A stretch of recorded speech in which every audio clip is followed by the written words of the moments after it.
Today we officially start the YouTube build. Love it. Finally, the baddest 620 build ever is now on YouTube. If you don't follow me on the other platforms, here we're going on. I'm building over on Project Datsun. This is my 620 drift pickup. I know it don't look so now, but this was a monster built for drifting, drag racing, and time attack. If you've seen the Datsun live in an event before, leave a hard comment and let me know. You must be wondering, how did we get here? Did we get in an accident or something? Nah, well, check it out. Long story short, I teared the van down for some standard upgrades, and at the same time came down to autoimmune disorder, which resulted in the Datsun sitting in a field for years. Horrible storage spot idea. 1 star, do not recommend. Because after sitting for so long, everything is all rusted out. Which brings us here. As soon as I started the rebuild to put a LS inside, I realized the chassis was gone through. And I don't want to put really big power on a bad chassis. And since I'm the fab man, I'm gonna be building a new one and showing you how I do it. But I know you know this if you already follow me on the other platforms. Now that we have the suspension pieces off of the van, I've been thinking, you all are great friends, but bad influence. Because I told you all I was going to chop the van up and build a new chassis and lift it back onto the chassis.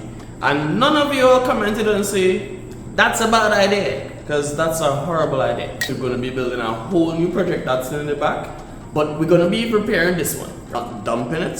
I think I'll be doing you guys a great piece of justice by fixing the OG Datsun. Because the Datsun is what made SpeedFab. Like, Project Datsun is... Let me just go fix the car. You know, fun fact, this is the first welding machine I ever buy. I bought this welding machine used 13 to 14 years ago. And this welding machine built everything. I just built the SpeedFab workshop we had before.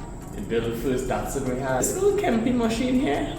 Wow. When it comes to these kind of measurements, I'm a real easy man. I will just put this inside here. I roll this here real quick, cut it, and then put it up.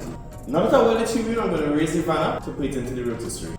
I know this looks sketchy, but I'm a trained internet professional. I totally know what I'm doing. When you raise the front up, it slips in the clamp easy. So that way I get to put the front on the rotisserie because I don't want it falling off. We know that will be back out. You know, I really wasn't supposed to be doing this all alone, but as soon as I got the idea to put the Datsun on the rotisserie, I just had to follow through.